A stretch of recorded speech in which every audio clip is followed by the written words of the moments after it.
10 نومبر جمعرات کے دن سے شروع ہو رہا ہے 2022 اور 13 نومبر بروز اتوار اس کی دعا ہوگی۔ کل تعداد ہے وہ 40 سے 50 لاکھ لوگ ہیں جو اس میں شریک ہوتے ہیں۔ بسم اللہ الرحمن الرحیم نحمدہ و نصلی علی رسولہ الکریم اما بعد۔ تبلیغی جماعت کو اللہ تعالیٰ نے پوری دنیا کے اندر جو مقبولیت عطا فرمائی ہے اور اس کے کام سے اللہ تعالیٰ نے دنیا کو جتنا فائدہ پہنچایا ہے اس سے ہر آدمی واقف ہے۔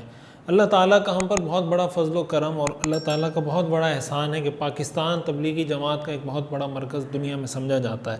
ایک عالمی مرکز ہے رائیونڈ میں۔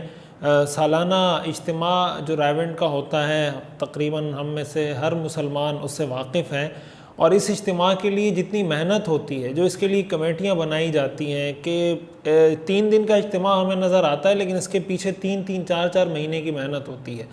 اور 2010 تک تو یہ ایک ہی ساتھ اجتماع ہوتا تھا، لیکن جیسے جیسے تعداد بڑھتی گئی تو اب اس اجتماع کو 4 مرحلوں میں تقسیم کر دیا گیا، یعنی 2 سالوں میں 4 مرحلوں میں یہ ہوتا ہے۔ ایک سال میں 2 حصے کر دیے گئے ہیں اور پھر اگلے سال 2 حصے اس کے کر دیے جاتے ہیں۔ اس طریقے سے اجتماع منعقد ہوتا ہے۔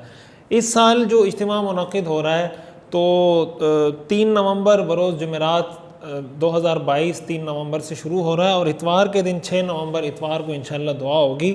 اور اس فیز میں لاہور، پشاور، ملتان اور کوئٹہ اور اس سے متصل اور اس کے مضافات سے جو رہنے والے لوگ ہیں انشاءاللہ وہ اس میں شرکت کریں گے۔ دوسرا جو مرحلہ ہے اسی سال جو ہو رہا ہے وہ 10 نومبر جمعرات کے دن سے شروع ہو رہا ہے 2022 اور 13 نومبر بروز اتوار اس کی دعا ہوگی، اور اس میں فیصل آباد، سوات، ڈیرہ اسماعیل خان اور کراچی کے لوگ اور اس کے آس پاس اور مضافات کے لوگ اس کے اندر شریک ہوں گے۔ تبلیغی جماعت کا یہ جو اجتماع ہوتا ہے اس کے جیسے میں نے بتایا کہ اس کے لیے کتنی محنت ہوتی ہے۔ ایک تو ہماری کوشش یہ ہونی چاہیے کہ ہم اگر خدمت میں اپنا حصہ شامل کر سکیں، وہاں پہنچ سکیں، انتظامی اعتبار سے کسی بھی اعتبار سے ہم سپورٹ کر سکیں تو اس میں ہم اپنا حصہ شامل کریں۔ اور دوسرے نمبر پر جو اہم بات ہے وہ یہ کہ ان علاقوں سے وابستہ جو لوگ ہیں وہ کوشش کریں کہ اس اجتماع میں شریک ہوں۔ ایک حصے میں جو شریک ہونے والے لوگوں کی تعداد ہے وہ تقریباً 10 لاکھ سے متجاوز ہوتی ہے۔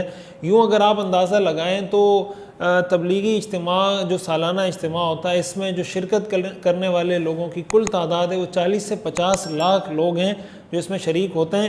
آپ اس میں دیکھیں بڑے بڑے لوگ آتے ہیں، بڑے بڑے بزنس مین، تاجر، وزیر، مشیر، اسی طرح جناب مٹی میں بیٹھے ہوئے ہیں، گرد آلود ہوائیں چل رہی ہیں اور جناب مٹی اڑ رہی ہے، وہیں نمازیں پڑھ رہے ہیں، وہیں کھانا کھا رہے ہیں۔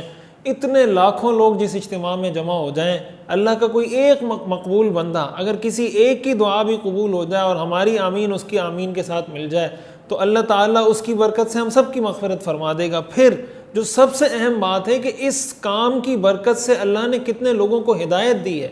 اگر اس صدقہ جاریہ میں ہمارا کچھ حصہ شامل ہو جائے اور کل ہم قیامت کے دن اللہ کے سامنے پیش کر سکیں کہ یا اللہ ہمارے ملک میں جو اتنا بڑا دین کا کام ہو رہا تھا، پوری دنیا میں جس سے ہدایت کی ہوائیں چل رہی تھی، ہم نے اس میں اپنا یہ حصہ شامل کیا تھا کہ ہم بھی ان کے کم از کم ان کی تعداد کو تو ہم نے بڑھایا۔ حدیث میں آتا ہے نا، من کسر سواد قوم فہو منہم، جس نے جس قوم کی تعداد کو بڑھایا وہ انہی میں سے ہے۔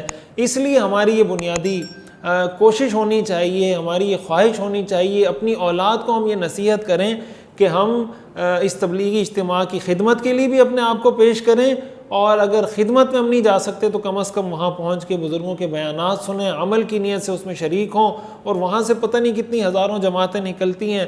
خود کوشش کریں کہ تبلیغ کے راستے میں نکل کر دین کو سیکھنے کی کوشش کریں اور اس طرح کے اجتماعات میں زیادہ سے زیادہ شرکت کر کے اس کو کامیاب کرنے کی کوشش کریں۔ یقیناً یہ ہمارے لیے دنیا اور آخرت کی کامیابی کا ذریعہ ہوگا۔ اللہ تعالی ہمیں عمل کرنے کی توفیق عطا فرمائے۔